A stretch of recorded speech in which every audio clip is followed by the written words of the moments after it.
കശുവണ്ടി വ്യവസായ തൊഴിലാളികൾക്ക് 286 കോടി തുകയും കുടിശ്ശികയായിരിക്കുന്നു.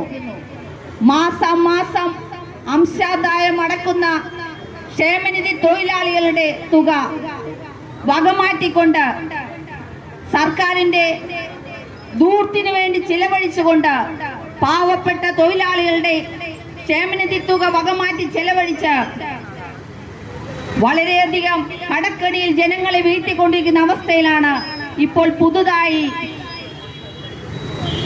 ക്ഷേമ പെൻഷൻ ഉയർത്തി എന്ന് പറഞ്ഞുകൊണ്ട് ഇന്നലെ മുഖ്യമന്ത്രി പത്രസമ്മേളനം നടത്തിയത്. 4.5 വർഷത്തിന് മുമ്പ് പിണറായി വിജയൻ ഇവിടെ അധികാരം ഏറ്റെടുത്തപ്പോൾ പറഞ്ഞിരുന്നു 2500 രൂപയായിട്ട് ക്ഷേമ പെൻഷൻ വർദ്ധിപ്പിക്കുമെന്ന്. അത് ചെയ്തില്ല എന്ന് മാത്രമല്ല, ഇപ്പോൾ 10,000 കോടി രൂപയുടെ ബാധ്യത വരുത്തക്ക വിധം പുതിയ കുറെ വാഗ്ദാനങ്ങൾ ഇവിടെ നടത്തിയിരിക്കുന്നു.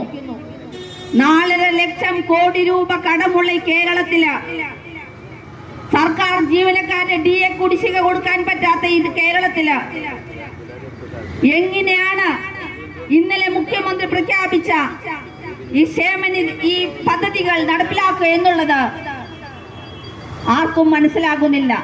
ജനങ്ങളുടെ കണ്ണിൽ പൊടിയിട്ടുകൊണ്ട് കഴിഞ്ഞ ഭരണത്തിന് മുൻപ് കിറ്റ് കൊടുത്ത് വോട്ട് പിടിച്ച് ആളുകളെ പറ്റിച്ച് അധികാരത്തിലേറാൻ കാണിച്ച അതേ സൂത്രം തന്നെയാണ് ഇപ്പോൾ തദ്ദേശ സ്വയംഭരണ തെരഞ്ഞെടുപ്പ് സമയത്തും 6 മാസം കഴിഞ്ഞിരിക്കുന്ന നിയമസഭാ തെരഞ്ഞെടുപ്പിന് മുന്നോടിയായി ഇവിടെ പ്രഖ്യാപിച്ചിരിക്കുന്നത്.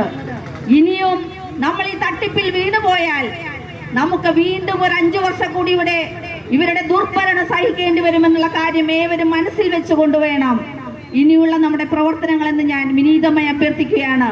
സമയക്കുറവ് മൂലം ഞാൻ എന്റെ വാക്കുകൾ ഉപസംഹരിക്കുകയാണ്.